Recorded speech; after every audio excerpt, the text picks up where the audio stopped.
right, folks, Drive Radio fans, those of you YouTube fans also that are out there, John Rush, your host, Richard Rush behind the camera, my son. We're going to do a review. This is the long review. 2015 Jeep Wrangler. This is the two-door model, Rubicon Hard Rock Edition.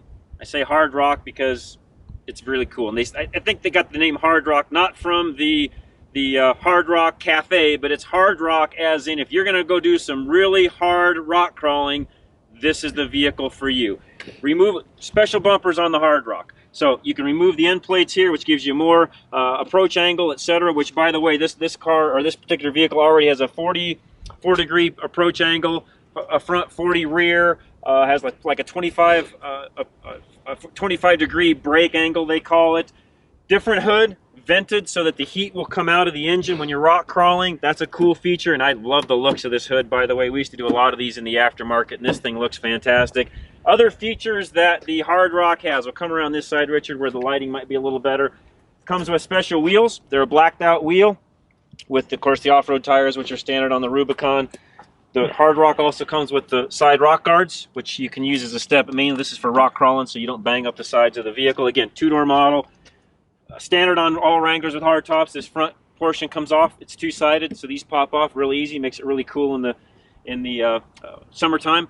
The top itself actually comes off, and one thing that they've added, which is kind of cool, which, you know, just let me show you real quick while I'm thinking about this before I even get to the interior portion. What Jeep has done, finally, is instead of having to go out to Sears or wherever and buy everything to take the top on and off, there's the wrench and everything you need. Here's the wrench and everything you need to get the top off. So that's kind of a cool thing that they now include, which I wanted to make sure I mentioned.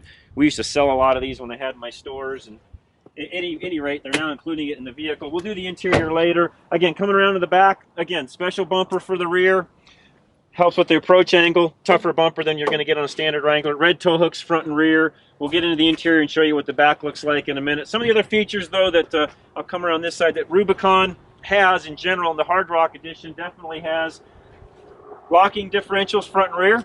You can control those with buttons on the inside. 4-to-1 transfer case gives this an overall ratio. Sorry, I've got to cheat here because I don't have this memorized, but I think it's 73-to-1.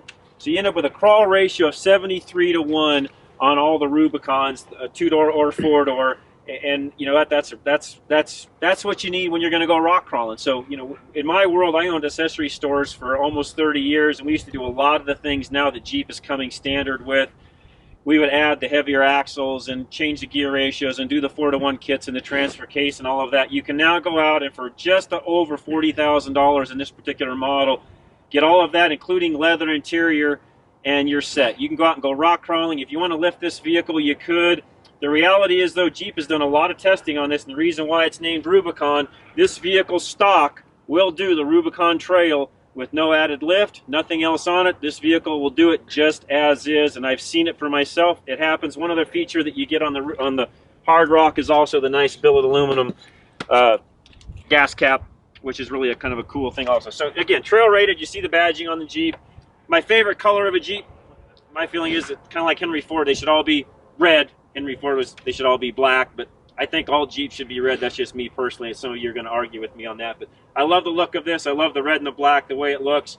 And as Richard talked about in the short review, one thing that I tend to forget about sometimes is when you buy a Jeep, you're not just buying a vehicle, you're actually buying a community.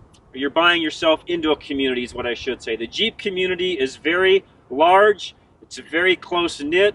You see those guys out on the trail, and you know what? If you're a Jeep owner and you see another Jeep, fellow Jeep owner that's in trouble, you're going to stop. You're going to help them out. You get the waves when you're going down the road. It's kind of like owning a Harley-Davidson motorcycle. You just end up with a lot of community members that because you own the same thing they do, you become a part of that community. That's a lot of what happens when you go out and buy a Jeep. And Jeep has a real cult following. To my knowledge, the only manufacturer right now that's doing a front and rear, solid axles, 4-to-1 transfer case, totally off-road capable, locking differentials that you can control from the cab. I'll show you the buttons in a minute.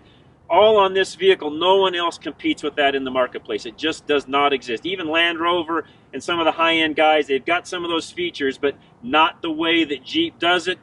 Not specifically to be trail rated. Jeep has hit home runs for years doing this. The only downside this vehicle has, I'll talk about it when we go take a drive here in just a minute, is the V6 engine.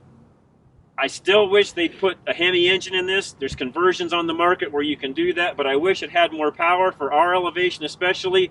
The two-door model here is not so bad with the V6. It's rated about 275 horsepower.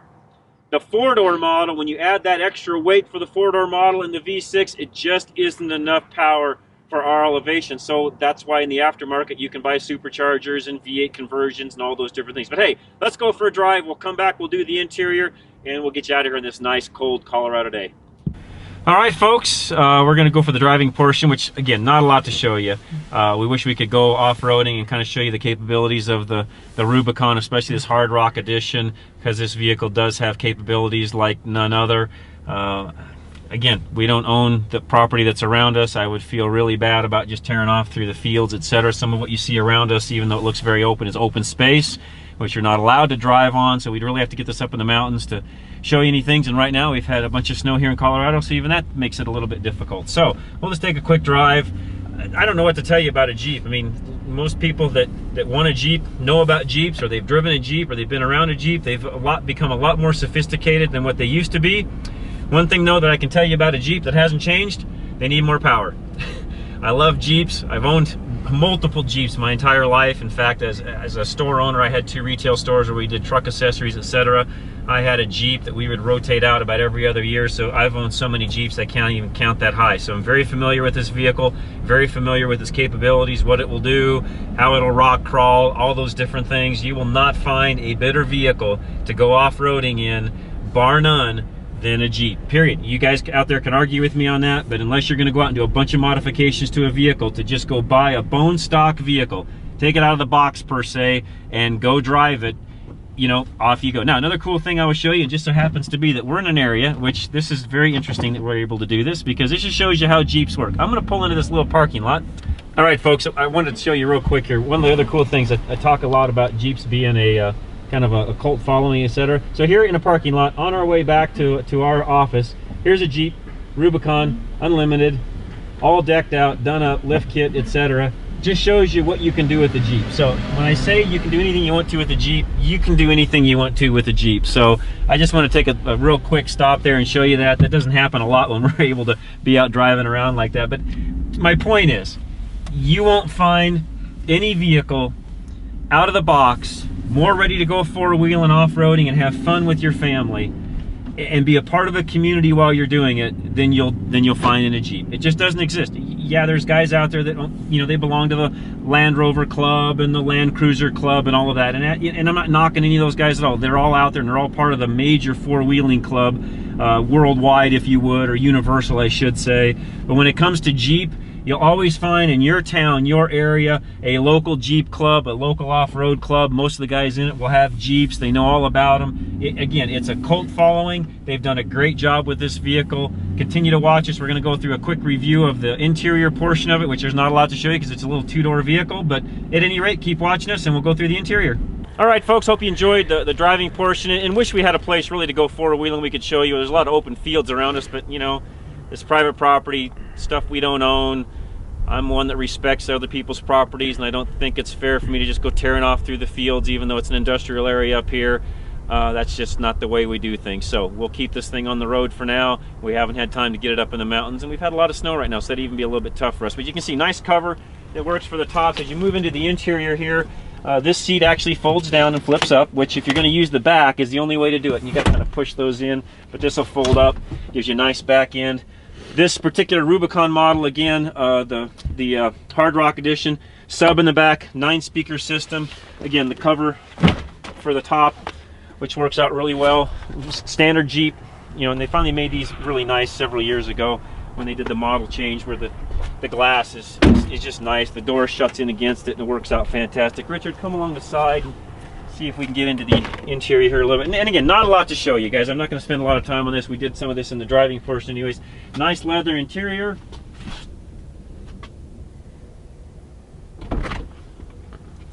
Rubicon stitching, which again, our lighting in these southern sun months is really hard for us, but They've done a nice job. Again, they've really trimmed out the interior much better than what it used to be. They've put speakers now, the sound bar they call it. That used to be an added feature we used to sell separately. Top again comes off. You can see individually where you just undo the panels and the top comes off. One thing I will say, Chrysler if you're listening, or Jeep if you're listening I should say, Fiat, I wish you'd put the bigger screen in here. Richard, what do you think about that? It is. It's a little bit of a down feature. You get the added bonus, and it is some added features that you can add it. But again, I guess for what it is, I wish it had the bigger screen like the Dodge trucks and the other Chrysler vehicles had, etc. So, and I know it's tight, and you're going to probably see this for a while until they redo the dash, and I understand all of that. But again, real quick. In fact, Richard, I probably should have brought you around this side because it's hard to even show in the driving portion, or I couldn't show you in the driving portion. I talked a little bit ago about the switches. Here's where you can control disconnects for the sway bars up front, the locking diffs front and rear. Again, some cool features that you get on a Jeep that you don't typically get in a lot of other vehicles. Again, $40,000, trail ready. You can go take this vehicle anywhere you want. Again, guys, if you enjoy our reviews, keep watching them. You can find us on YouTube, of course, or Drive Radio, all one word in the search bar on YouTube. If you found us through our website, if you've been to YouTube and you don't know our website, it's drive-radio.com. We are on the radio every single week, Saturdays, 10 a.m. to 1 p.m. on KLZ 560 here in the Denver market. Actually, we cover all of Colorado for the most part. It's hard to get over the mountains to the west, but pretty much all of eastern Colorado, western Kansas, southern Nebraska, southern Wyoming. We have a really large reach, and we go a long way with our signal. You can also get us on the TuneIn app. 560 The Source is the name of the station. You'll find us there. And you can listen to us live at 560thesource.com. And we broadcast our radio show every single Saturday live on YouTube, so you can actually watch how we do the radio show itself. And we really enjoy that, and we enjoy having you guys watch and listen and take part in what we do. So any comments, questions you've got, please send them our way. We'll do our best to keep these reviews coming to you. And again, we'll be back next with another review, but thanks for watching us. We enjoy it. John Rush, your host, along with Richard Rush behind the camera.